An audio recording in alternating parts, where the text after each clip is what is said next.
नमस्कार, मैं हूं विजय श्री और स्वागत है आपका सियासत नगरी पर, जहां हम लाते हैं हर ताजगी से भरपूर खबरें, राजनीति और समाज की गहरी चर्चा के साथ। आज की खबर न केवल एक धार्मिक यात्रा की है, बल्कि यह एक ऐतिहासिक पहल है जो हिंदू एकता को प्रकट करने की दिशा में अहम कदम साबित हो सकते हैं। तो आइए जानते हैं बागेश्वर धाम के पीठाधीश्वर पंडित धीरेन्द्र कृष्ण शास्त्री द्वारा शुरू की गई सनातन हिंदू एकता पद यात्रा के बारे में, जो आजकल चर्चाओं में है। जी हाँ, बागेश्वर धाम के पीठाधीश्वर पंडित धीरेन्द्र कृष्ण शास्त्री की सनातन हिंदू एकता पद यात्रा की शुरुआत हो चुकी है। इस यात्रा का उद्देश्य है हिंदू समाज को एकजुट करना और भेदभाव और जात पात की दीवारों को तोड़ना। गुरुवार 21 नवंबर को बागेश्वर धाम से शुरू हुई यह यात्रा 160 किलोमीटर लंबी है, जो ओरछा तक जाएगी और 29 नवंबर को इसका समापन होगा। इस यात्रा में देश भर से लाखों हिंदू श्रद्धालु पहुंच चुके हैं और बागेश्वर धाम का दृश्य देखकर आप भी हैरान रह जाएंगे, जहां हजारों लोग एक साथ इकट्ठा हो गए। बाबा ने पदयात्रा की शुरुआत से पहले एक संदेश दिया, हमें छेड़ोगे तो हम छोड़ेंगे नहीं। इस संदेश के साथ उन्होंने अपने समर्थकों को यह विश्वास दिलाया कि यह यात्रा सिर्फ एक धार्मिक यात्रा नहीं, बल्कि हिंदू एकता का आंदोलन है। पदयात्रा के इस ऐतिहासिक सफर की शुरुआत बागेश्वर धाम से हुई और यह यात्रा हर दिन अलग अलग जगहों पर विश्राम के साथ 160 किलोमीटर तक जाएगी। पहले दिन 15 किलोमीटर की यात्रा के बाद कदारी में रात्रि विश्राम होगा। दूसरे दिन यात्रा बढ़ते हुए 17 किलोमीटर होगी और पेप्टिक टाउन में विश्राम होगा और यह सिलसिला चलता रहेगा यहाँ तक कि 29 नवंबर को यात्रा का समापन ओरछा में होगा।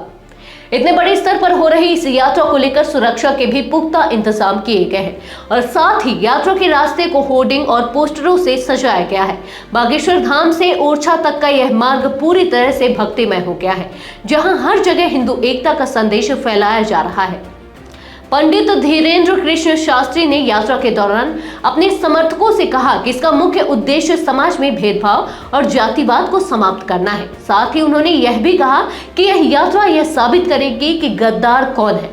उनका कहना है कि यदि धर्मांतरण बढ़ रहे हैं तो इसकी वजह यह है कि हम हिंदू समाज को एकजुट नहीं कर पा रहे हैं। उन्होंने यह भी कहा कि हमें आदिवासियों को अनादिवासी कहकर उनका सम्मान करना चाहिए, क्योंकि वह भगवान राम के समय से हमारे समाज का हिस्सा है। बाबा ने एक इंटरव्यू में भी कहा कि यहाँ आए लोग जागरूक हिंदू हैं। अब हिंदू वो नहीं है जो थप्पड़ खाकर भाग जाए। अब हिंदू पूरी तरह से जागरूक हो चुके हैं और हिंसावादी नहीं, अहिंसावादी है। हमारे हाथ में विचार की तलवार है जो समाज को जागरूक करने का काम कर रही है। उनका यह संदेश साफ है, यह यात्रा केवल धार्मिक नहीं बल्कि एक सामाजिक और सांस्कृतिक जागरण है।